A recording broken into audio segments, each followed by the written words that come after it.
People call me the Yoda guy, but I wasn't the guy who designed Yoda. Ultimately, I was a key contributor to making it work. But there was a team of us that were involved in doing that, and the most important of the team was my boss, Stuart Freeborn. Stuart had built the apes for 2001: A Space Odyssey. I knew he was going to get all the best jobs, and nobody knew who I was. So I stalked him for a couple of years until such time as I managed to persuade him that he should let me carry his bag. He is the one who designed Yoda. So but there were all kinds of illustrations that came before that. And some of those illustrations you'll see here in the exhibit have absolutely no relevance to the Yoda that finally came out.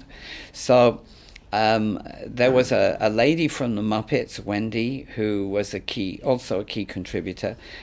She was the one who built the body and was very important in the construction of that. So I like to say the illustrators were the sperm donors, and Stuart was Yoda's dad, and Wendy and I delivered the baby. To tell you how the evolution came, they started out with a strange blue character that looked a lot like a Smurf. They went from there into a wrinkled, rather smarmy, Chinesey-looking character that then evolved a little further. My boss sculpted that character, but no one really liked it when they saw it in 3D, and so the sculpting kept going. And so Yoda evolved over a 4-month period where they just kept on resculpting and changing and resculpting and changing. Eventually they added the white hair and the smiling eyes and the big upper lip of Albert Einstein, and filled in the lumps and bumps with my boss's own face. And to be honest, it looked so much like him when we finished, we couldn't understand why we didn't just stick the ears on and paint him green.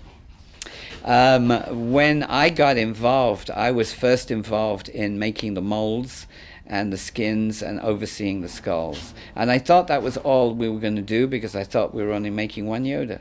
But then they wanted a walking Yoda, and so I devised a system to make an enlarged Yoda that we could put on a midget, because it was quicker than building animatronic legs. And then they needed a radio-controlled version, and I worked with the radio-control techs that were building little robots running around. I did the finishing, they built the mechanism. And then we came to this version that you talked about that was built in 3 days. The prototype had a problem and kept breaking down. And so having worked on the second and the third versions, the producer came to me and asked me if I could build a backup for it, something that at least had some movement that would allow them to shoot on it while they were working on the prototype. And being I say to people, when an opportunity comes, there's a point where you have to leap for it and make the most of it. You're always taking a risk. There's always a chance you're just going to fall on your face. But if you don't take that leap, then you guarantee you're never going to get to go anywhere. And so I just went for it. And instead of building something that had a little movement, I tried to build something that had all the movements that they could possibly want. And myself and one of the trainees worked day and night for 3 days. We put in 60 hours in 3 days and built the puppet that you see standing in the forest.